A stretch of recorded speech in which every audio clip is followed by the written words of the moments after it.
alguna manera, la última vez que nos vimos por esta vía, trabajamos sobre la idea de virtualización de clases, ustedes estuvieron trabajando 3 semanas más, vacaciones incluidas, sobre estas ideas y volcando sus impresiones, sus herramientas, sus estrategias, ¿no? Esto es algo que me gusta rescatar bastante, porque también es una parte fundamental del aprendizaje. Construir con los pares y las pares. Eso es algo que es interesante también para pensar cuando uno diseña las clases. Muchas veces creemos que si no lo decimos nosotros, si no lo explicamos nosotros, si no lo ponemos nosotros sobre la mesa, no hay manera de que los y las estudiantes lo hagan. Y vean ustedes cómo, leyéndose en estas semanas, han podido traer temas nuevos, temas que a mí ni siquiera se me habían ocurrido incluir en la clase que tuvimos.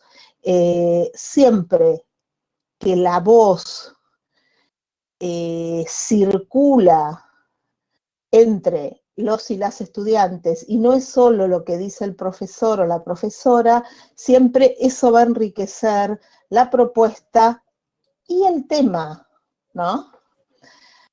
Bueno, si la virtualización de las clases es una preocupación, la evaluación en línea sería la madre de las preocupaciones, no sé, la abuela de las preocupaciones. Porque si no, si nos desconcertamos en cómo dar clases sin tener las posibilidades del cara a cara, ¿cómo evaluar sin estar mirando al estudiante? Muchas veces parece una empresa imposible. Por lo tanto, vamos a tratar de pensar, y cuando les digo tratar de pensar, se los digo en el mismo término de lo que sucedió en la clase anterior, donde acá vamos a pensar algunas cosas, yo les voy a decir algunas, a ustedes se les van a ocurrir otras, y después van a tener un tiempo para que todas estas circunstancias decanten, y ustedes empiecen también a contar sus propias experiencias o a empezar a diseñar sus propias experiencias de evaluación en línea. Por eso decimos algunas posibilidades y varios desafíos. Pero nosotros, no es que terminamos la clase, no estoy tan...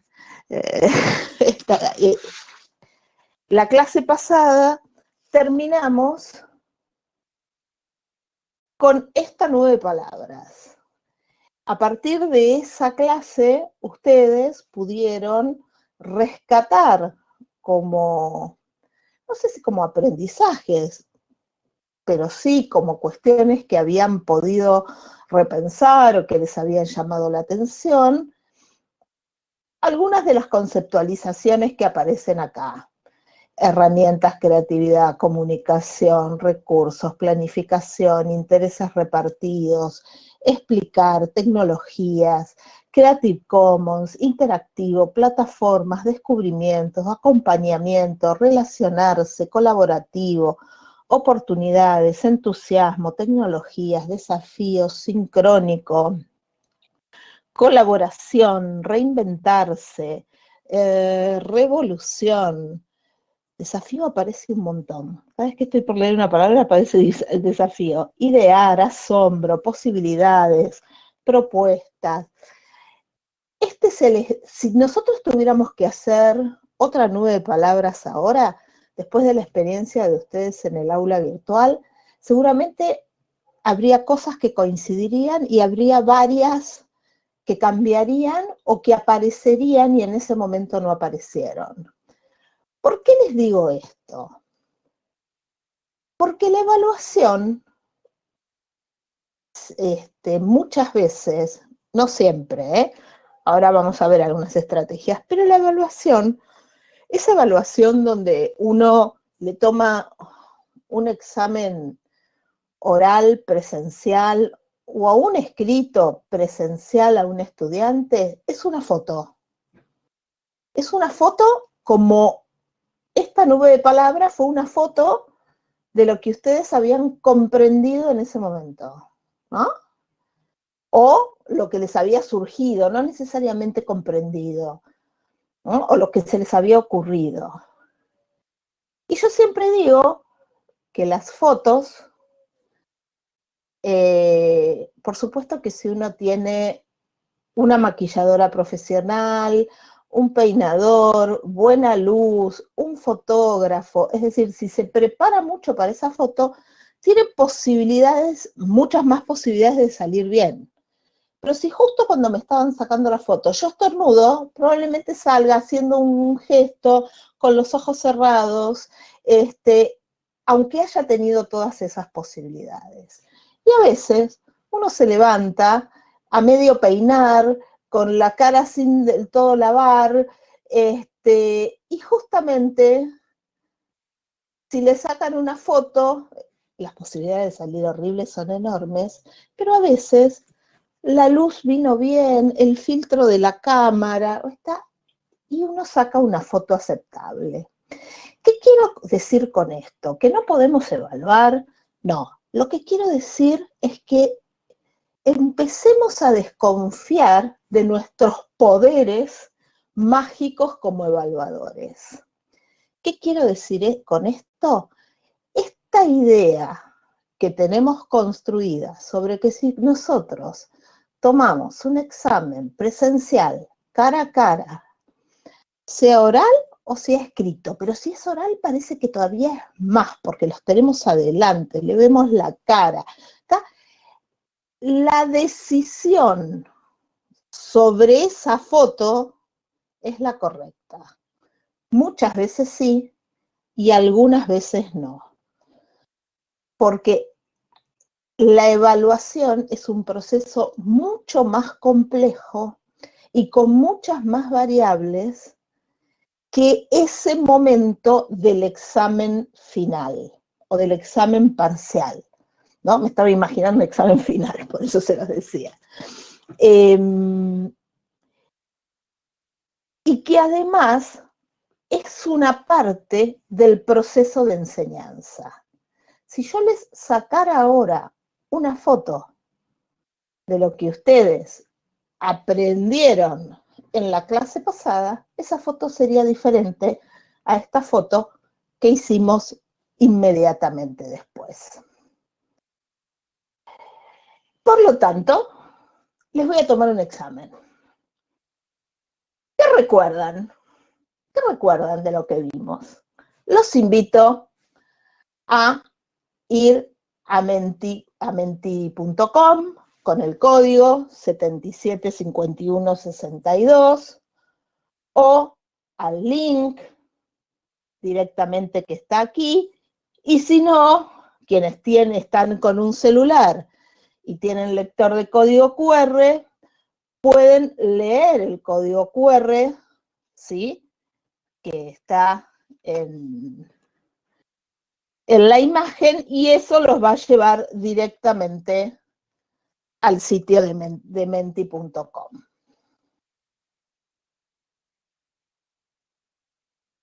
A ver, están entrando. Lo que vamos a hacer esta vez, yo les voy a activar unas preguntas y ustedes las van a ir respondiendo, ¿sí? Fíjense que pueden ingresar poniendo sus nombres. Vamos, que hay 16, acá hay 45, los espero. 17, 18.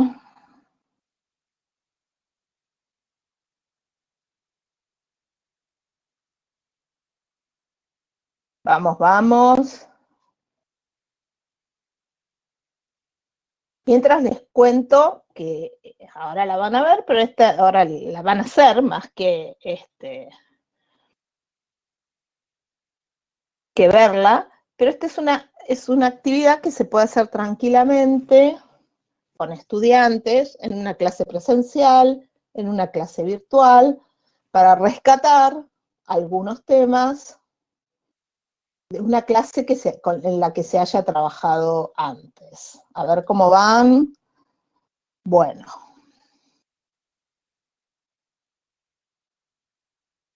Mientras siguen entrando,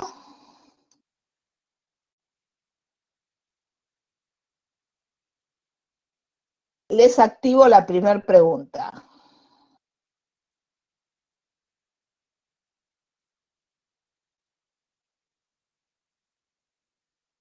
Como soy muy mala, esta pregunta tiene tiempo, ¿eh? Vamos que se termina. Bien. Ahora después les muestro. Vamos a la segunda.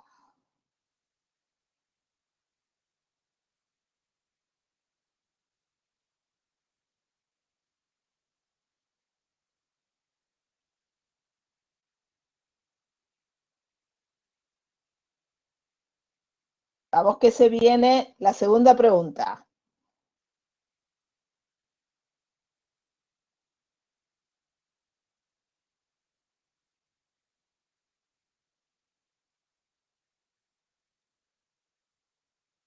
Vamos, vamos, respondan.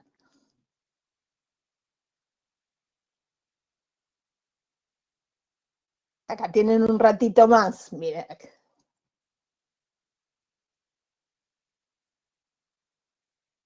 Terminada.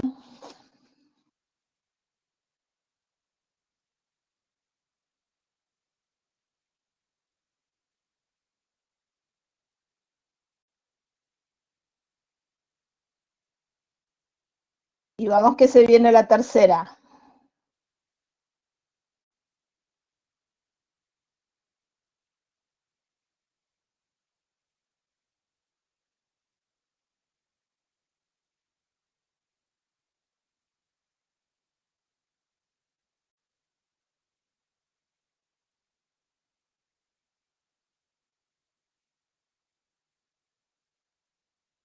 Bien. Ahora les voy a ir mostrando.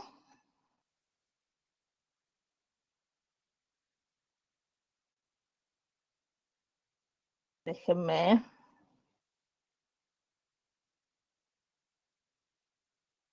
Bien, ven ahí, ¿no? Sí, sí, perfecto, Ah, Mercedes. gracias, Beatriz. Fíjense, ahí. La primera pregunta era, los sistemas educativos suspendieron sus instancias presenciales en gran parte del mundo, en Latinoamérica, en Europa y América. Contestaron 24 personas, 23 dieron una respuesta correcta y una respuesta que está ahí considerada incorrecta porque es parcial. Esto, la herramienta les permite a ustedes poner la pregunta, marcar una cantidad, es decir, poner una cantidad de opciones, marcar cuál es la correcta, ¿sí? Y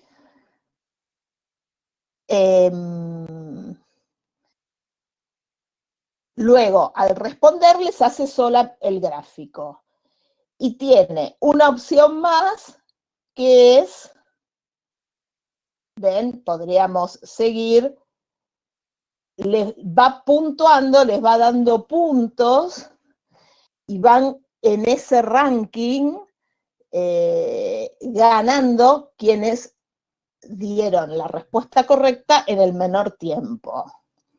Esto tiene que ver con un elemento más lúdico, ¿no? A ver, yo se los dejé para que ustedes vean cómo funciona. Esto podemos no hacerlo, es una opción, podríamos no ponerle tiempo a las preguntas, ¿no?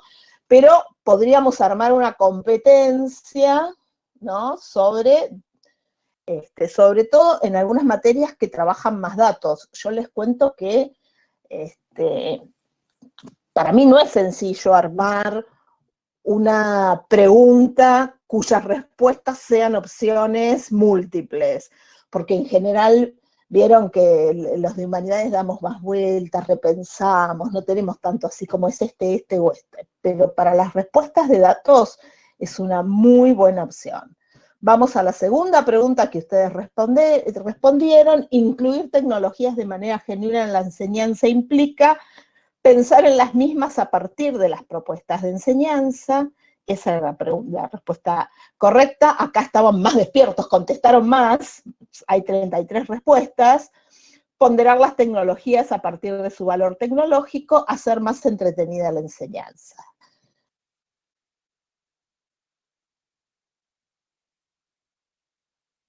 Y si vamos a la siguiente, les muestra, Victoria se lleva todas las,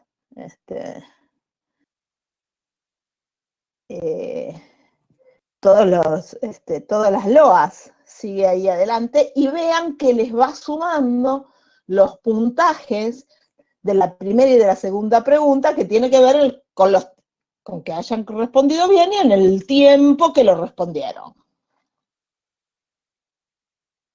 Y además, si se fijan, a cada uno les da una imagen. Y vamos a la tercera. Una estrategia sincrónica para el desarrollo de clases virtualizadas es las transmisiones en vivo, las clases en entornos de videoconferencias, clases en podcast. Tanto videoconferencias como transmisiones en vivo son estrategias sincrónicas, es decir, que tienen que estar conectadas al mismo tiempo las personas, en este caso estudiantes y profesores, para poderlas llevar a cabo. Esto que estamos haciendo nosotros es una estrategia sincrónica, ¿no? Es una clase en entornos de videoconferencia. En este caso hablábamos de estrategias asincrónicas. Yo elegí una clase en un podcast, es decir, una clase en audio.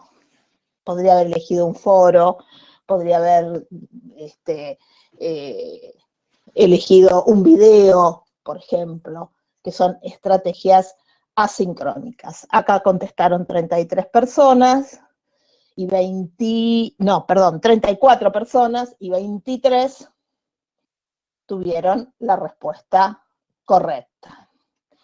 Y verán que les vuelve a armar el ranking, ¿sí?, de quienes ganan, y Victoria fue avasallada por AAG, Karina Patricia Ramírez y Celina Monzón y Bea. Nada, esto es parte del juego, pero es una herramienta. Yo ya creo que la otra vez les dije, a las que yo suelo llamar BBB, buenas, bonitas y baratas. Es una herramienta libre, la encuentran en la red y pueden armar un montón de posibilidades y de cuestiones que les van a ser también útiles en las clases presenciales. Para las clases presenciales masivas, para cualquiera, pero para las masivas en particular, suelen ser muy útiles, porque en realidad hay que tener el teléfono, trabajar, y el resto lo hace la herramienta. Entonces, diríamos las pedagogas, esto es algo así como las actividades para entrar en calor. Pero también esto tiene que ver con la evaluación. Porque una cosa que debemos diferenciar es que la evaluación no es poner una nota. Fíjense que acá toma un elemento lúdico, pero a mí me da una idea general sobre estos temas y cómo se han ido trabajando, o cómo se recuerdan. ¿Yo puedo calificar? No puedo calificar a partir de esto. Pero sí puedo evaluar, puedo empezar, puedo recolectar información acerca de qué pasa con estos temas ¿sí?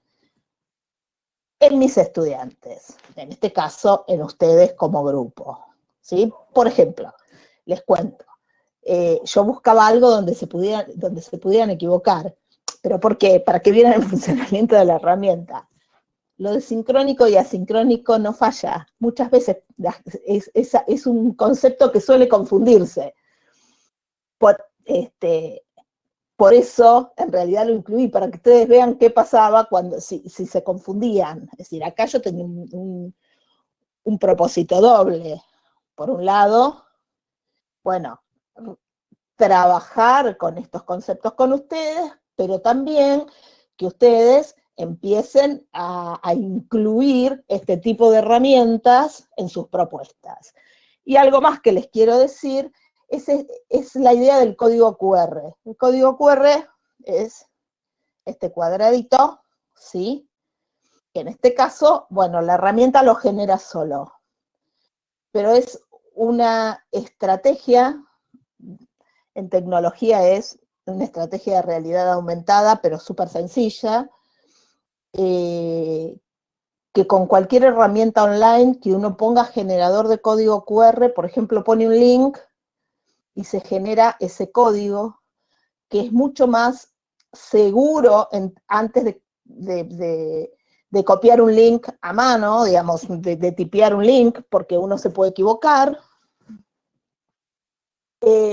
Y podemos, ¿sí?, hacer portable un montón de información. Un video, una presentación, una clase. Si nosotros, por ejemplo, la subimos a un Google Drive, la podemos distribuir solamente con la imagen del código QR.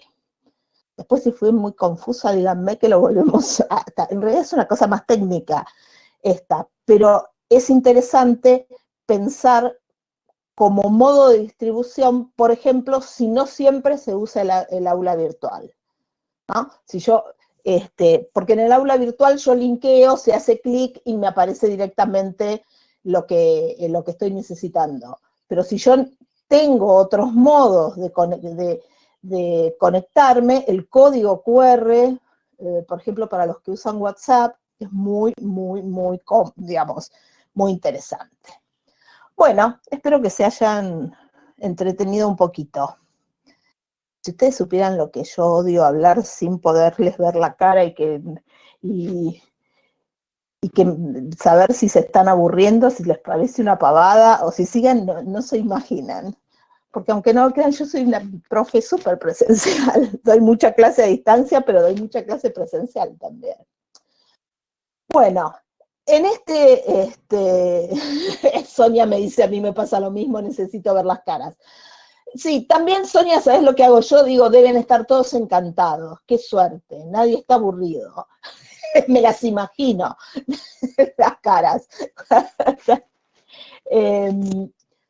Acá dicen que el ejercicio estuvo entretenido, me alegro. La gran pregunta es si se puede evaluar en este escenario. Y no es una pregunta que me hago yo, ni es una pregunta que se hacen ustedes, ni es una pregunta que se hace de la facultad, es una pregunta que se hizo el sistema educativo entero, completo. Y ha habido diferentes resoluciones para el tema de la evaluación. Por ejemplo, para los niveles del sistema educativo obligatorio, se decidió que no se calificaba. Yo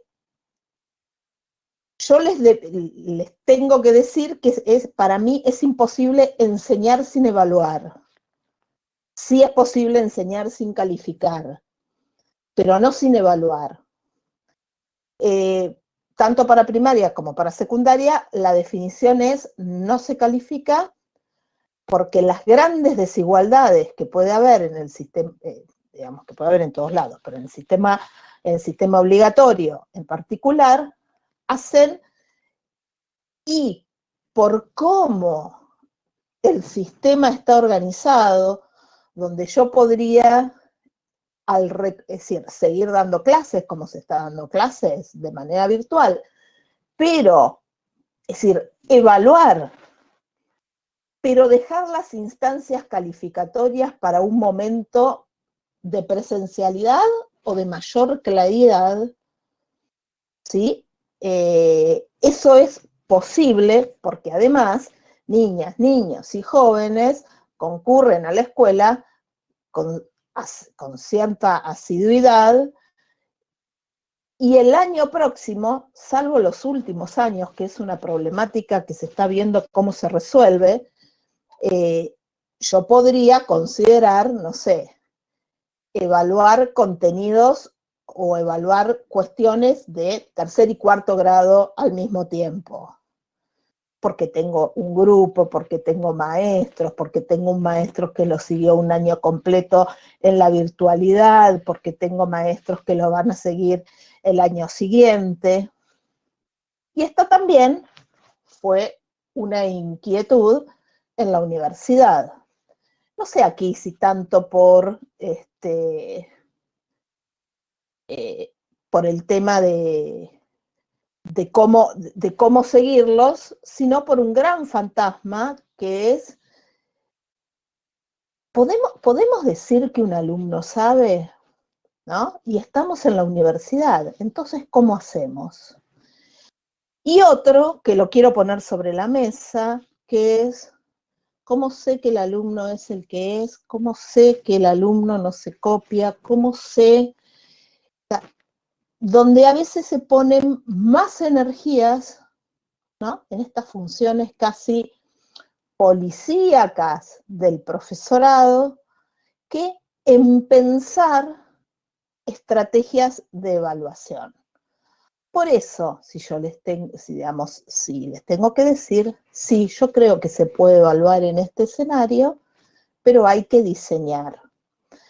No me alcanza con el calendario académico que diga que va a haber una semana de evaluación, que mi materia se toma el jueves a las 10 de la mañana en el aula 422, sentarme y que vengan los estudiantes. No alcanza. Hay que pensar algunas otras estrategias. Y para pensar otras estrategias, lo que tenemos que pensar es la evaluación en sí misma. Y eso es parte de lo que vamos a hacer ahora.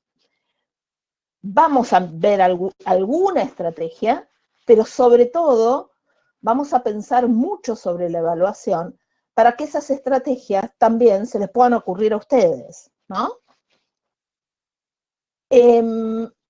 Cuando hablamos de evaluación, hablamos de acciones de política pedagógica, las acabamos de enunciar. Hay niveles del sistema educativo que no van a calificar, sí que van a evaluar, pero que no van a calificar, y hay otros que van a evaluar y van a calificar. La mayor parte de las universidades definieron evaluar y calificar. Aún así, algunas facultades tomaron algunas decisiones y dentro de las facultades, algunas cátedras también van tomando decisiones a veces totales y a veces parciales. ¿Por qué les digo? Porque también hay cuestiones del contenido o de los saberes que se desarrollan en esas cátedras que no son más sencillos o menos sencillos evaluarlas en este contexto. Una enorme discusión para la educación a distancia es ¿qué pasa con la educación a distancia y las prácticas? ¿Se pueden hacer prácticas? Sí. ¿Se pueden evaluar las prácticas? Sí. Lo que no se puede hacer es eso en un contexto de aislamiento. Entonces, no es un problema de la educación a distancia, es un problema del contexto en el que estamos viviendo. Si yo no puedo ir a ningún lado, si yo no puedo atender pacientes, si yo no puedo trasladarme al campo, si yo no puedo... Ahí tengo un inconveniente que supera, ¿no? Por estas cosas que veníamos diciendo, que supera la propuesta de la cátedra en sí. Pero hay un montón de cátedras, un montón de materias y un montón de carreras donde sí puedo evaluar. Y aún en esas materias, en las materias más prácticas, hay partes que podría evaluar y hay partes que no. La otra cuestión es acreditar saberes y calificar los aprendizajes, ¿no? Acreditar saberes generalmente va de la mano con la calificación, aunque puede fallar, ¿no? Un poco lo que yo les contaba de la foto al inicio de la charla. Y por otro lado, la evaluación también requiere revisar los itinerarios. Cuando nosotros pensamos en revisar los itinerarios, pensamos en una evaluación que está entramada, que es continua, ¿sí? Acá, en ese sentido, esta es una ventaja de las tecnologías digitales. Un ejercicio como el que acabamos de hacer, con un poco más de diseño, digamos, y de desarrollo del que yo le di, permite empezar a entramar algunos indicadores para esta famosa evaluación continua. Creo que la evaluación continua, la evaluación de procesos, es como un tema, no sé si decirle de moda, pero que como que nos resuelve todo, como que siempre queda bien decirlo. Bueno, pero ¿cómo se hace? ¿No? Bueno, parte es así, ir haciendo acciones más pequeñas, evaluar cuestiones más acotadas, no siempre calificadas. Es decir, piensen en esto, cuando yo evalúo procesos no tengo que poner una nota en cada acción evaluativa. La nota es claramente una acción de la evaluación que es sumativa. Dice algo reflejado en una nota sobre lo que yo creo que un estudiante sabe. Pero la evaluación formativa están implicadas en la evaluación formativa una serie de acciones donde yo evalúo, pero no necesariamente califico. Me imagino, ya que me imagino sus caras, también me imagino sus preguntas, ¿no? Si para los alumnos solo les importa la nota, ¿no? Sí, muchas veces sí, hasta que empiezan a entender que hay otros modos de ser evaluados, ¿no? Entonces, la verdad que a los alumnos muchas veces solo les importa la nota porque esa es la manera que tienen de aprobar las materias. Saben mucho, saben poco, necesitan un 4, un 6 o un 7, es la nota que se haya definido para aprobarla. Si yo lo que digo es, vos necesitas hacer 3 trabajos prácticos,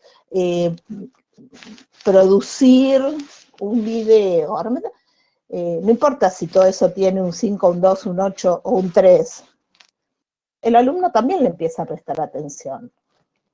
Hay una trampa que a veces hacemos nosotros, que es, sí, yo tengo en cuenta el proceso y todo lo que hace el alumno, pero después el 2, el 3, el 8 o el 10 se lo pongo por el examen final. No. Si tengo evaluación formativa, tengo evaluación formativa o de proceso, tengo que poner en valor el proceso, porque si no los alumnos son tontos, saben, se dan cuenta. ¿Qué componentes hay en esta evaluación? Acá distinguimos 3, los curriculares pedagógicos, los académicos y administrativos, y por esta situación en la que estamos pasando y por los temas que abordamos, las mediaciones tecnológicas. Los curriculares pedagógicos son los propios de la propuesta de enseñanza, ¿no? De lo pedagógico. La propuesta de enseñanza, las decisiones de las cátedras, las particularidades de los saberes y la validación institucional. Es decir, ¿por qué pongo propuestas de enseñanza? Porque la evaluación es un momento de la propuesta de enseñanza. Y no es el momento final, es un momento que debiera acompañar a toda la propuesta de enseñanza. ¿Sí? Y cuando yo hago una instancia final de evaluación, debiera ser para poder integrar estas cuestiones que se trabajaron en la propuesta de enseñanza. No necesariamente para validar si el alumno retuvo o no retuvo la información que se trabajó en el cuatrimestre. Todo eso son decisiones de las cátedras. Digamos,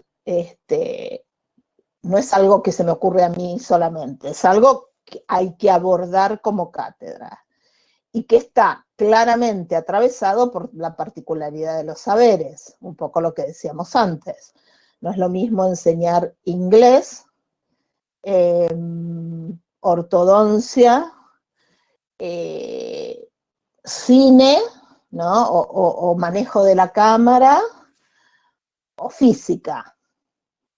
Particularidades de los saberes atraviesan las propuestas de enseñanza, por lo tanto, atraviesan las propuestas de evaluación. Y además, uno no da clase debajo del árbol de manera libertaria, sino trabaja en una institución, por lo tanto, ahí hay cuestiones que tienen que estar validadas institucionalmente. Por otro lado, hay cuestiones académicas administrativas que siempre son importantes, lo que pasa es que las tenemos muy naturalizadas y que en este contexto de virtualización, en esta contingencia, es necesario que se adecuen. Cuando nosotros decidimos que vamos a evaluar, tanto de manera parcial o final, en una facultad, hablo de una facultad porque es el caso que nos convoca ahora, podría decir en un colegio, en un instituto terciario, hay adecuaciones administrativas que hay que hacer. Cómo se van a anotar los alumnos, dónde se van a registrar esas notas, ¿qué hago con la nota? ¿Me la quedo en mi casa? No, tengo que tener un espacio, un sistema, ¿no? Hay libretas que no se van a firmar, hay comprobantes que hay que dar, entonces, hay cuestiones académicas administrativas que tienen que acompañar estos procesos. Y por otro lado, las mediaciones tecnológicas, con estas mismas variables que hablábamos la vez pasada. ¿Qué soportes? ¿Qué aplicaciones? Si estas evaluaciones van a ser sincrónicas o si estas evaluaciones van a ser asincrónicas. Les traje aquí, vamos a ver si me lo levanta directamente acá o se los comparto, que lo dejé preparado en YouTube. Un video, nosotros vamos a ver 1 minuto y medio de ese video, de una pedagoga, española, Juana Sancho Gil, que a mí particularmente me gusta mucho en sus exposiciones.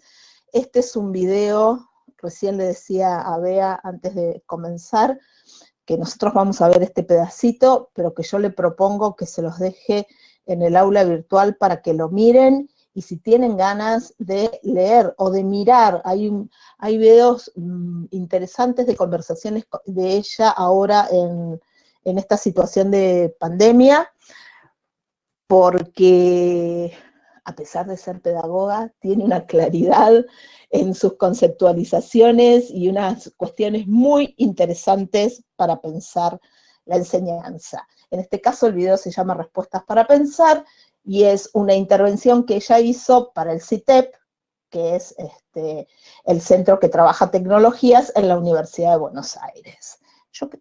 Yo lo dejé aquí incrustado, pero no sé si me lo va a tomar. Ahí sí, a ver. No, vamos a... Es que por el teléfono, porque si ahí por la tele no se escucha. ¿Cómo? Vamos a ver si lo puedo tomar directamente. Vos avísame, Bea. si se ve. Sí se ve. Ah, perfecto. A ver.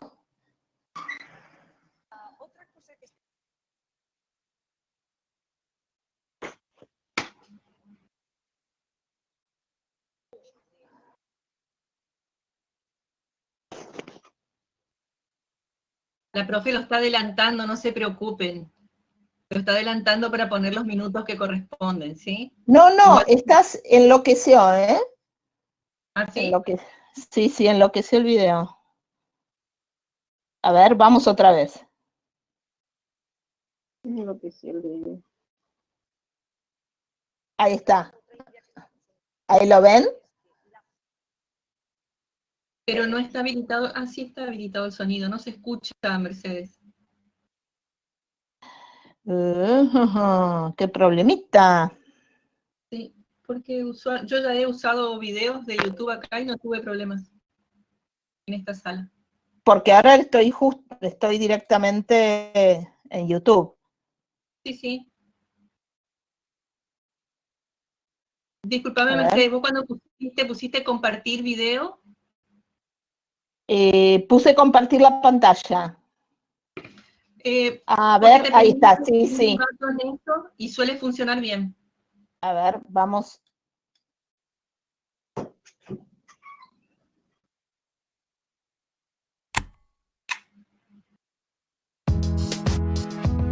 Ahí sí, ¿no? Aunque hayan leído los mismos libros, Sí. aunque hayan pasado por los mismos procesos de enseñanza.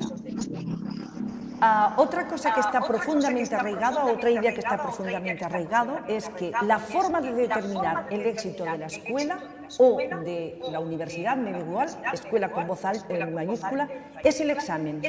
Y el alumno, examinar al alumnado para comprobar que ha adquirido los hechos y los procedimientos. Claro, exámenes de papel y lápiz.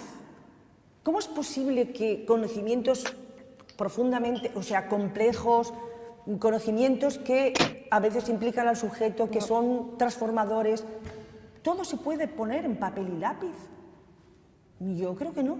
Hay que examinar al alumno, claro que hay que examinar al alumno, pero si queremos realmente ver qué competencias ha desarrollado, cómo se enfrenta al conocimiento, tendremos que buscar otro tipo de exámenes que no sean exámenes de papel y lápiz. Y sobre todo, si son exámenes de papel y lápiz, sobre todo, un punto fundamental, que no nos pueda contestar Google.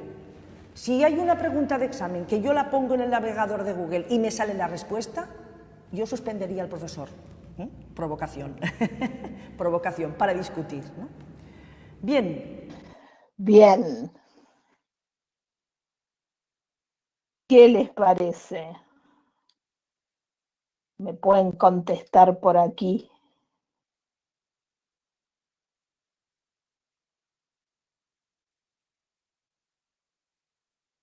Para mí, a mí lo que más me gusta de este video es el final, pero me pueden decir otras cosas. Suspendido. Pueden habilitar su micrófono si quiere alguno para intervenir.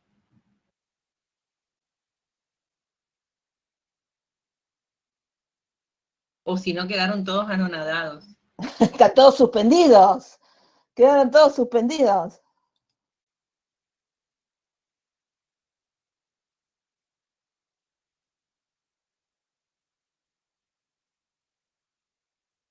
Estoy volviendo a subir la presentación, así que no los leo, no se vea si están diciendo algo o quedaron mudos en serio.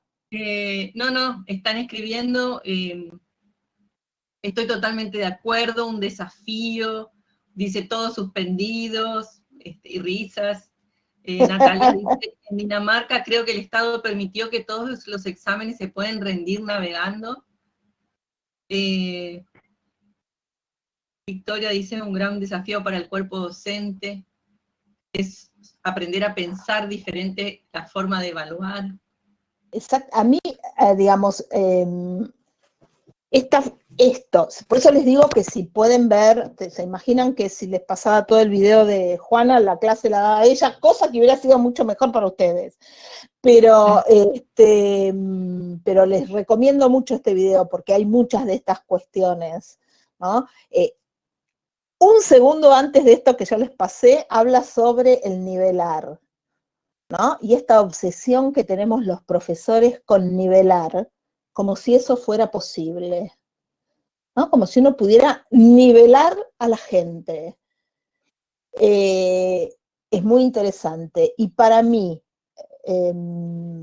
me pregunto cómo evaluar entonces, dice Paola. Bueno, algunas cosas vamos a pensar acá, pero una dificultad y una maravilla también de nuestra profesión es que vamos encontrando respuestas que no son recetas, ¿no?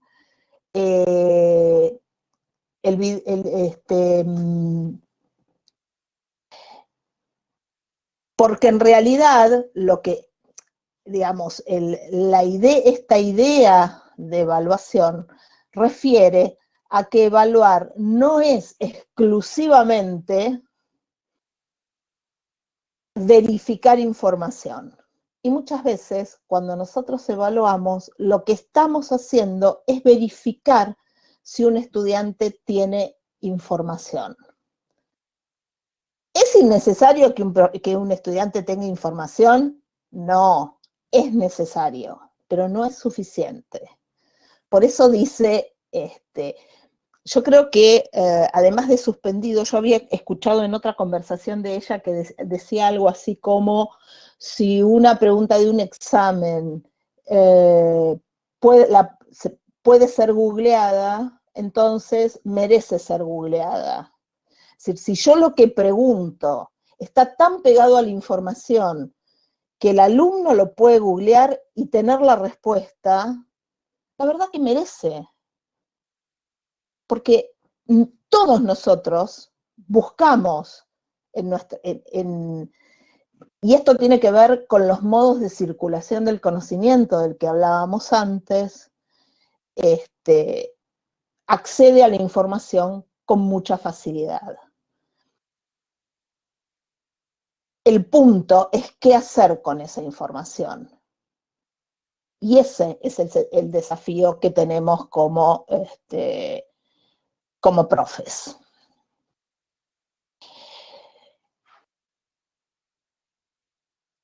Acá dice Sonia, coincido con que se pueda googlear, pero tenemos que encontrar la manera de que puedan reconocer y trabajar con esa información. Obvio, si yo solo lo que trabajo es el dato,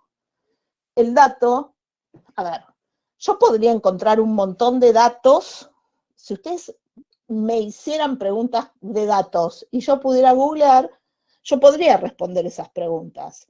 Ahora no podría hacer nada con esos datos, porque yo, de la mayor parte de las materias que ustedes trabajan, no tengo una estructura que me permita hacer cosas con esos datos, que me permita relacionarlas, que me permita descubrir, que me permita analizar. Bueno, muchas veces tenemos que pensar eso. ¿Qué le estamos pidiendo a los alumnos? ¿No? A ver, dice Sonia, está claro, exactamente. Lo que tenemos que verificar si aprendieron es si pueden hacer algo con eso. Ese algo se define, es decir, todo esto que yo les estoy contando y que se los digo así tan alegremente, son procesos complejos, ¿no? Porque todo eso depende también de las cuestiones que veíamos antes, de las cátedras, de lo institucional, de la carrera que están siguiendo. No es lo mismo aprender matemática si voy a ser matemático, que si voy a ser biólogo, que si voy a ser ingeniero, que si voy a ser arquitecto, o si tengo, es decir, o si la tengo como en un curso de ingreso para psicología. No es igual.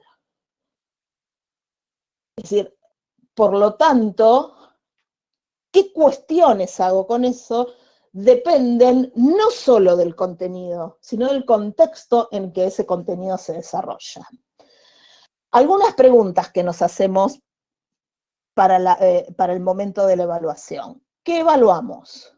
Y acá hay algo en el que me quiero detener un minuto, que es los criterios de evaluación compartidos. Siempre es importante decirle a los estudiantes y a las estudiantes de qué manera yo voy a evaluar, cuáles son los criterios de evaluación, qué es importante en ese examen. Pero en la virtualidad es imprescindible. ¿Por qué? Porque si bien no es una práctica muchas veces desarrollada, la de explicitar los criterios de evaluación, decir, acá se necesita, no sé, establecer relaciones complejas, reconocer determinadas ecuaciones, poner... Cuando nosotros trabajamos cara a cara, hay algo en la explicación y en la relación con los estudiantes que les va dando pistas sobre los criterios de evaluación. Muchas veces los buenos alumnos son los que saben reconocer mejor esas pistas y los que se dan cuenta qué cosas quiere el profesor que sepan, que digan o que reconozcan. En la virtualidad eso no lo podemos hacer, porque no nos vemos todo el tiempo como nos vemos en la presencialidad. Entonces, es fundamental explicitar con qué criterios yo voy a evaluar. ¿Cómo vamos a evaluar? ¿A quién evaluamos? ¿Quiénes son estos estudiantes a los que vamos a evaluar? ¿Cuáles son los itinerarios que proponemos? No la hora del examen, sino cuántas cosas estamos proponiendo para evaluar, para qué evaluamos y qué rasgos son propios de estas prácticas en los espacios virtuales y en los espacios presenciales. Hay cosas que se pueden hacer en la presencialidad que no se pueden hacer en la virtualidad y viceversa. Hay cosas que podemos hacer en la virtualidad que nos sería imposible hacer en la presencialidad. Algunas cuestiones para pensar, que son muy parecidas a las que vimos en términos de la virtualización de clases. No hay un pasaje automático de las propuestas presenciales a las en línea. No puedo pensar exactamente la misma evaluación. Es raro, tendría que evaluar. ¿Por qué? Porque estoy trabajando bajo otra modalidad. Las tecnologías digitales no son milagrosas, no lo son para la enseñanza, mucho menos lo son para la evaluación. Si pueden fallar, van a fallar.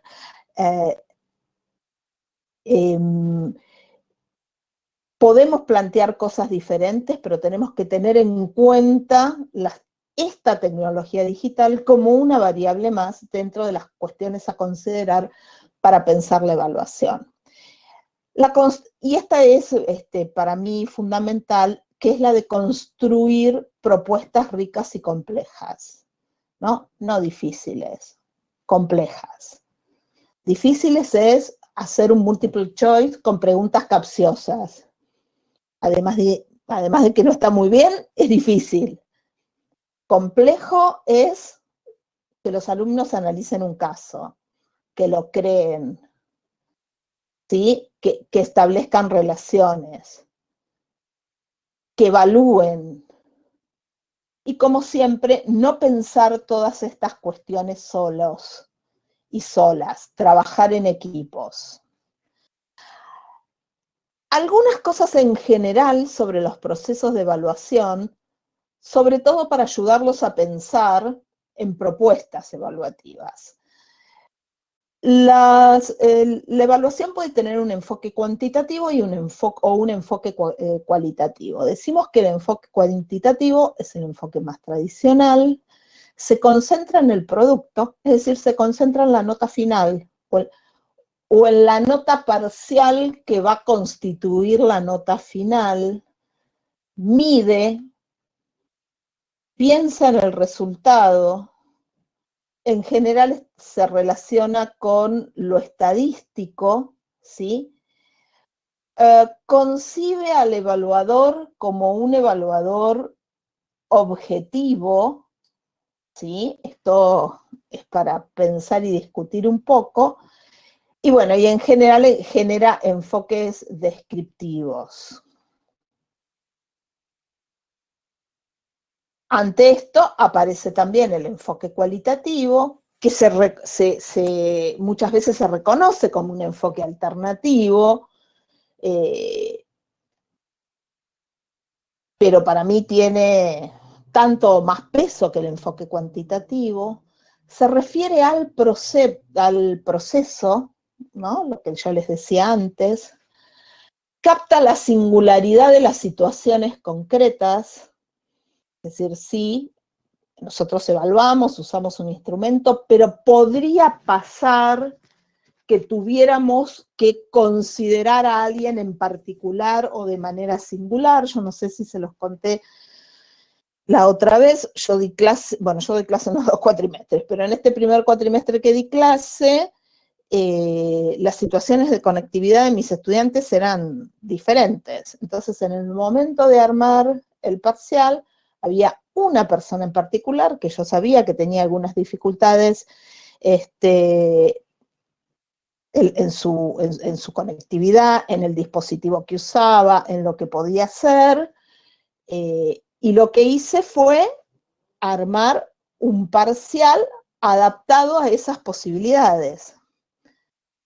No es que le tomé cualquier cosa, tomé el parcial y adapté algunas cuestiones en lo que nosotros le llamamos actividades equivalentes. No las hice más fáciles, armé una actividad que fuera equivalente en lo que yo quería ver o evaluar, pero la adapté a esta situación particular que ella tenía, ¿no? De un solo teléfono, hijos, conectividad por datos, etc.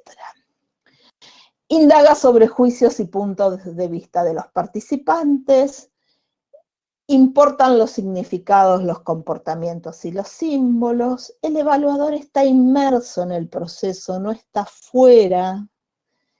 Y si nosotros pensamos la evaluación como un proceso de enseñanza, es muy difícil pensar al profesor como alguien objetivo por afuera de ese proceso. Esto no quiere decir que uno no intente ser ecuánime en sus calificaciones, ¿eh? Ser subjetivo no es revolear notas porque me gusta más o me gusta menos a alguien, ¿sí? Pero parte de esa ecuanimidad se construye reconociendo nuestra subjetividad. Cuando yo reconozco que a mí hay cosas que me gustan más y que me gustan menos, que me caen mejor o que me caen peor, que me parecen más importantes o que me parecen menos importantes, lo que hago es objetivar mi subjetividad, tratar de entender por qué hay estudiantes que tiendo a ponerles más notas que a otros, aunque no estoy tan segura de que sepan más. Probablemente respondan cosas que a mí me parezcan mejores. Piénsenlo. Y los informes implican a todos los involucrados. Bueno, ¿Qué momentos tiene la evaluación? Digamos, esto en general es algo que todos conocemos. La diagnóstica, la formativa y la sumativa. Digamos, entiendan esto, que estos no es una clasificación, son modos de conceptualizar la evaluación. Hablamos de evaluación diagnóstica cuando, bueno, lo que hacemos es saber estas cosas que se llaman como conocimientos previos, ¿no? Pero no solo tener en cuenta los conocimientos, sino las habilidades y las disposiciones. ¿Cuánto esta materia les interesa? ¿Para qué creen que la tienen que estudiar? ¿Por qué creen, es decir, si es una materia que les parece troncal en su carrera o la hacen porque la necesitan como una correlativa, ¿sí? Eso es muy importante. La evaluación formativa monitorea y acompaña todo ese proceso de la enseñanza. Y la sumativa es la que verifica los resultados en general al término del proceso de la enseñanza o al término de una parte de ese proceso.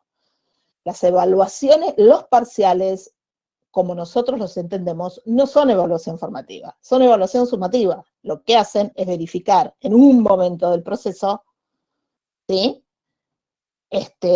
Cuánto se aprendió o no se aprendió, y a eso se le pone una calificación. Lo que pasa que cuando el proceso no está, cuando no se llegó, el proceso no está terminado, no se llegó a finalizar la cursada, esas evaluaciones sumativas me permiten cambiar o modificar el curso de los acontecimientos. Cuando es en el momento de la evaluación final, tengo muy poco espacio para modificar esos acontecimientos. Pero las evaluaciones formativas son aquellas que se van dando a lo largo del proceso, con trabajos, con participaciones, con pequeños controles de lecturas. Y ahora vamos a ver, y con otros tipos de evaluaciones.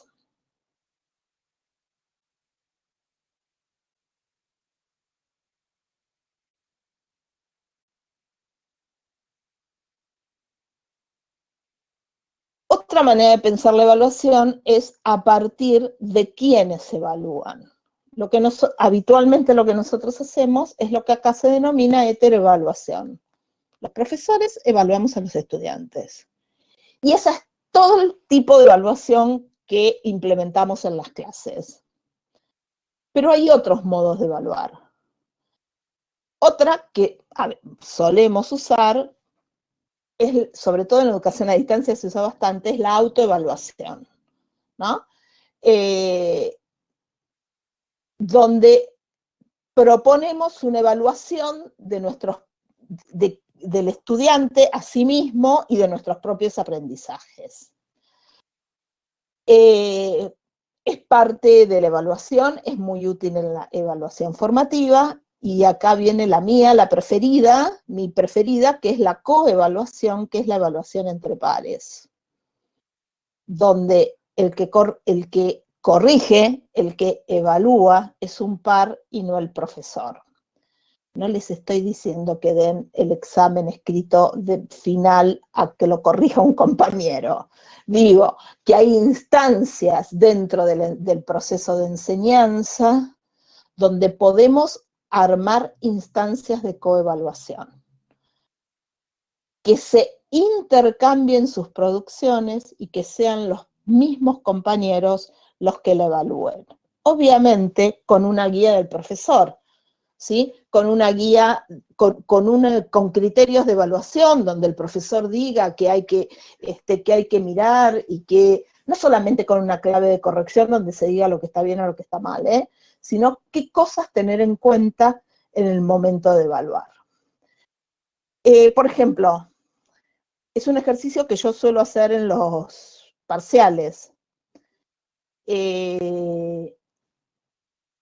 Muchas veces yo tomo parciales domiciliarios, o ahora que tomamos parciales virtuales, ellos entregan, yo corrijo, yo pongo una nota que no les digo, y en una clase, esta vez lo hicimos, bueno, con algunas estrategias asincrónicas, le asigno a uno el parcial del otro, y esa persona tiene que hacer una devolución cualitativa del parcial, no le tiene que poner una nota. Tiene que decir qué cosas se le hubieran mejorado de ese parcial, qué cosas le pareció que estaban muy bien en ese parcial, ¿sí? y sugerir cómo mejorar algunos puntos. Y después decir qué cosas del parcial que él escribió cambiaría a partir de haber leído el parcial de sus compañeros. Mi experiencia habitualmente es que los alumnos aprenden un montón en esta instancia. Ojo, ellos ya tienen el parcial corregido, ¿no? A veces hacemos estrategias donde la nota final se construye con el parcial que hicieron más la evaluación que le hicieron al parcial del compañero, porque es un ejercicio dificilísimo hacer eso, ¿eh? A veces no necesariamente lo incluimos en la nota, pero muchas veces me ha pasado que los estudiantes dijeran, mirá lo que se le ocurrió a fulano, a mí no se me hubiera ocurrido nunca resolverlo así. Y eso es aprendizaje. Porque si hay una falencia en el sistema, es que los estudiantes suelen producir solamente para los profesores y no se intercambian, salvo en algunas carreras. Por ejemplo, esto es bastante común en las carreras de diseño, en arquitectura, donde lo que se produce suele ser algo que se mira en el grupo. Si no, en muchas otras carreras, bueno, no es el caso de la facultad de ustedes, pero hago acá un mea culpa en las carreras de humanidades. Los estudiantes escriben y solo lee el profesor. Y a veces, muchas veces, es digno de que, digamos, es parte del aprendizaje que lo lean los compañeros. Bueno, esto es lo que se llama un proceso de coevaluación. Y después hablamos de la metaevaluación, que es la evaluación de la evaluación. Siempre preguntar a los estudiantes, ¿qué te pareció esta evaluación? ¿La hubieras hecho así? ¿Te hubiera gustado que te evalúen de otra manera? ¿Te pareció? Porque eso nos ayuda a ajustar nuestras propuestas de evaluación. No es que vamos a modificar esa, sino que vamos a repensar las próximas. ¿Qué evaluamos? Evaluamos información, evaluamos comprensión, evaluamos acción y evaluamos valoraciones. Por ejemplo, lo que yo les conté recién, de evaluar la producción de un compañero, es valorar.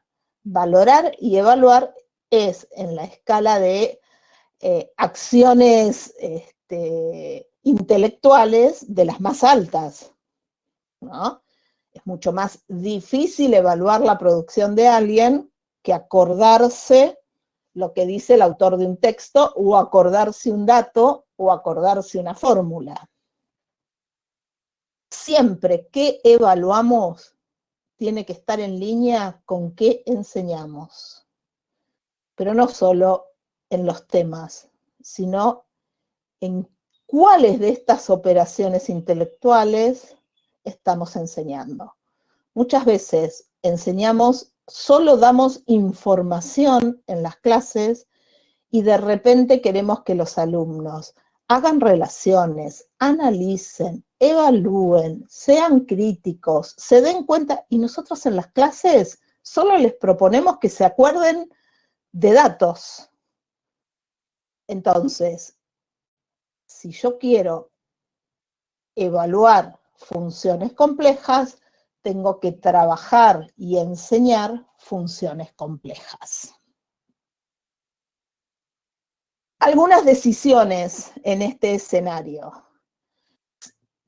Si vamos a evaluar de manera sincrónica o asincrónica. Es decir, si necesitamos tener al alumno adelante, tomándoles un parcial, un final, cualquier tipo de evaluación, o si no necesitamos, si vamos a hacer una evaluación que un alumno pueda responder con todos los elementos, con toda la información, porque lo que tiene que hacer es otra cosa. No tiene que mostrarnos que recuerda datos, sino que sabe qué hacer con ellos. Si esta evaluación es parcial o es final, si es formativa o si es sumativa, puede ser ambas cosas, digamos, todas estas cuestiones se pueden combinar. Yo puedo tener instancias sincrónicas y instancias asincrónicas. Puedo abordar la evaluación de manera formativa durante todo el trayecto de la cursada, pero en algún momento tengo que poner una nota con un resultado porque es una demanda institucional. Porque yo no puedo mandar, no puedo subir al SIU una descripción del proceso del estudiante. Tengo que poner un 8, un 9, un 5, un 4, una nota, ¿sí? Y si esta evaluación va a ser individual o va a ser grupal. No necesariamente todas las evaluaciones tienen que ser individuales. Sobre todo cuando es necesario para la profesión que desarrolla, para la cual estamos formando a los estudiantes, trabajar en equipo. Vieron que no saben trabajar en equipo. Bueno, pero ¿cuánto les proponemos trabajar en equipo? ¿Cuánto les proponemos resolver problemas con otros? Y no me refiero al trabajo en equipo donde es posible decir, bueno, vos haces esta parte, y después juntamos esta especie de Frankenstein y se lo entregamos al profesor. ¿Pasa? Sí, pasa. Pasan muchas cosas.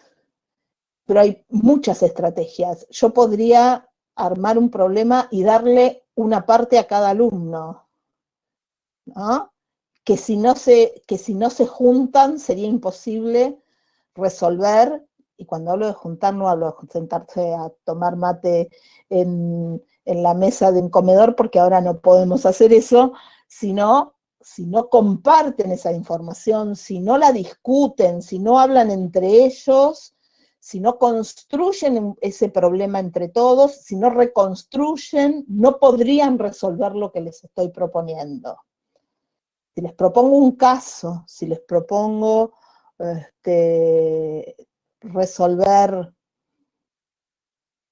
cómo construir una casa o cómo resolver una situación médica, y cada uno tiene una parte de la información, sí necesariamente esa resolución va a ser grupal.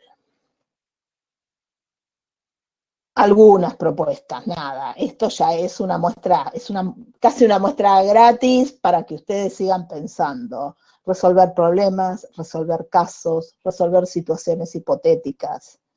También construir problemas, construir casos, construir situaciones hipotéticas. Es mucho más difícil.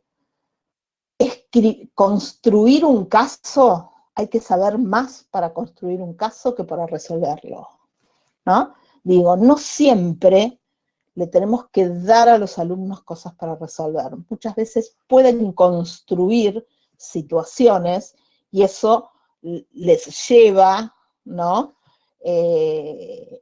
Dificultades intelectuales, me refiero, de otro tipo. Acá hay algunas líneas para pensar exámenes virtualizados. ¿Por qué les digo algunas líneas? Porque son algunas que hemos ido construyendo, que hemos ido probando en la universidad con diferentes facultades. No son las únicas, no son las mejores, son algunas que nos han dado resultado.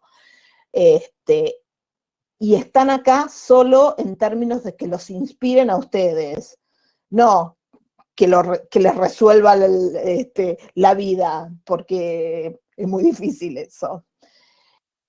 Estas, por ejemplo, propuestas de examen final, pueden ser orales, pueden ser escritas o pueden ser combinadas, escritas y orales. Orales, una mesa, la más tradicional es constituir la mesa examinadora por videoconferencia con un alumno, teniendo el aval institucional, un espacio institucional,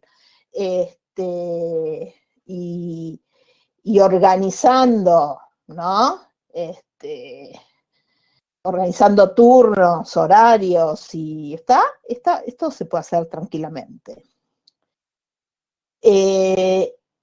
Por otro lado, una mesa examinadora, pero no con un solo estudiante, sino con varios, y realizar preguntas de evaluación grupal. Yo ahí podría poner en juego otras dinámicas, que se pregunten entre sí, que digan, que completen o evalúen la respuesta de otro estudiante, ¿sí? Por otro lado, tenemos los exámenes escritos.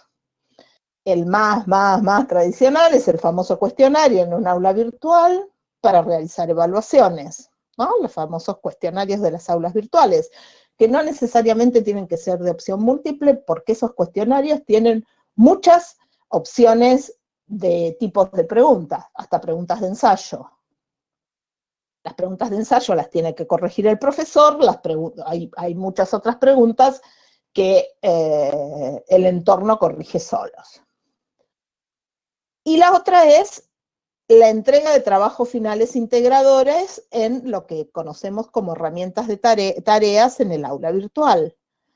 Es decir, que los alumnos tengan que resolver con un trabajo que puede ser grupal o individual, una propuesta que nosotros les hagamos.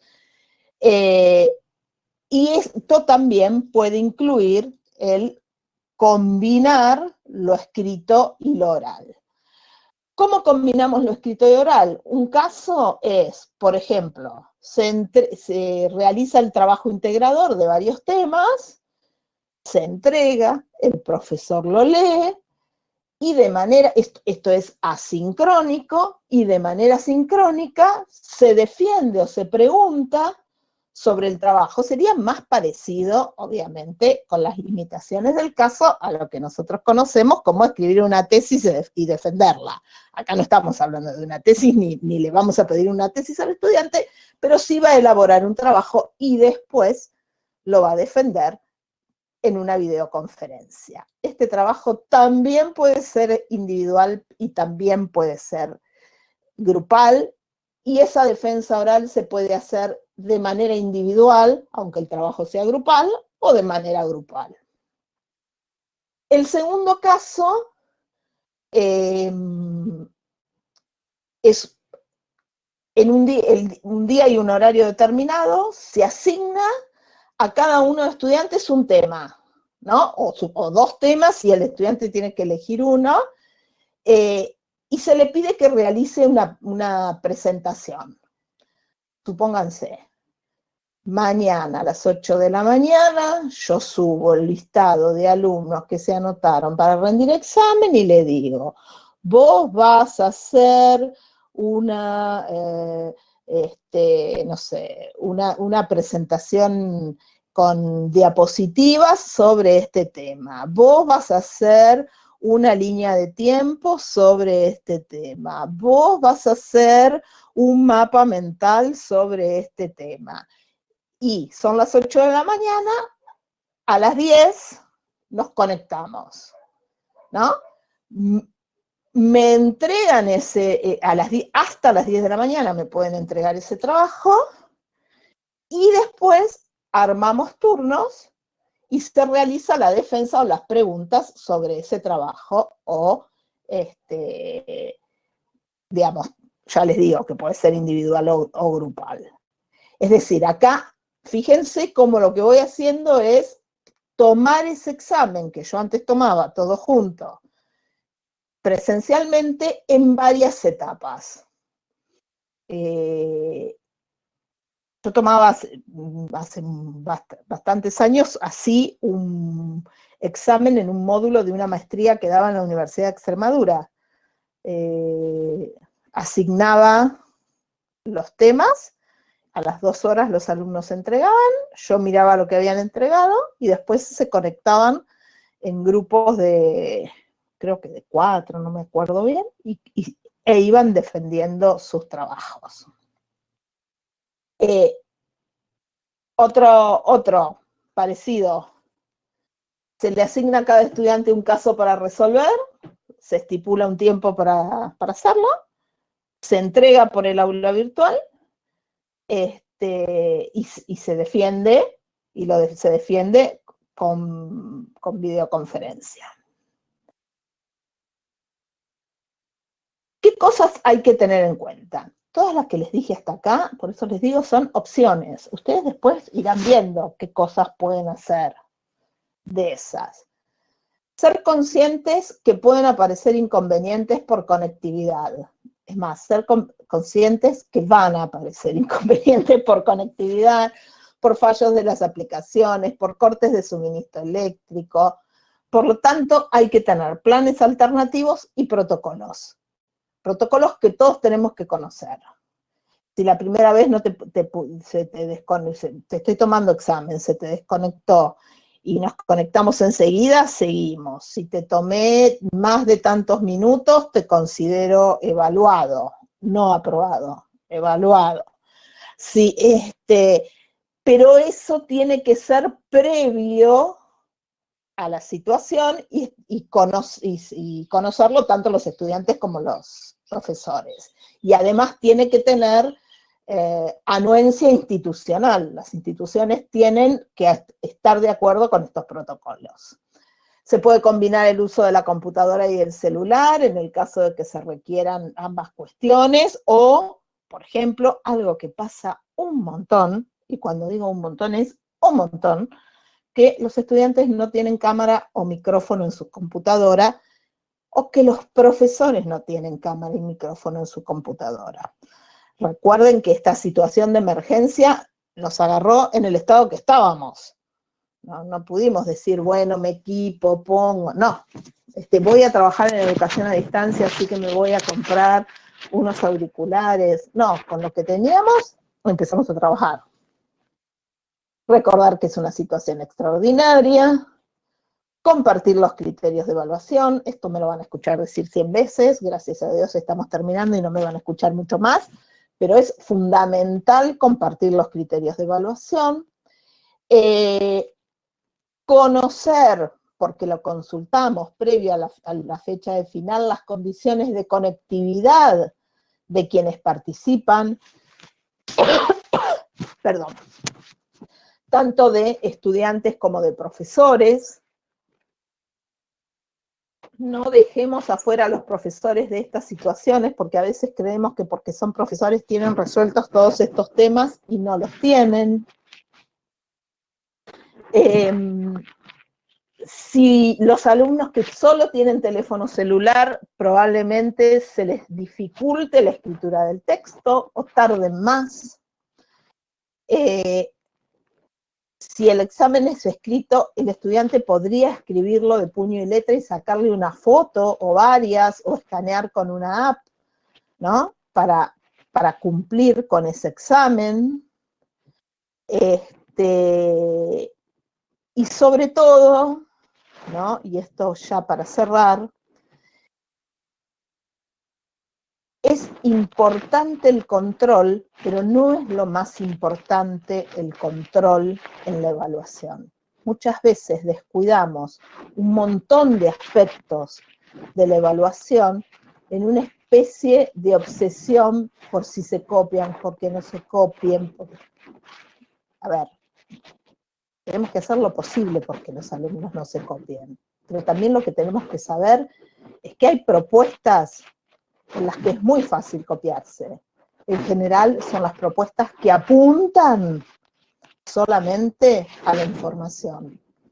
Cuando los alumnos tienen que producir otro tipo de cuestiones, es muy difícil copiarse. Mucho más dificultoso.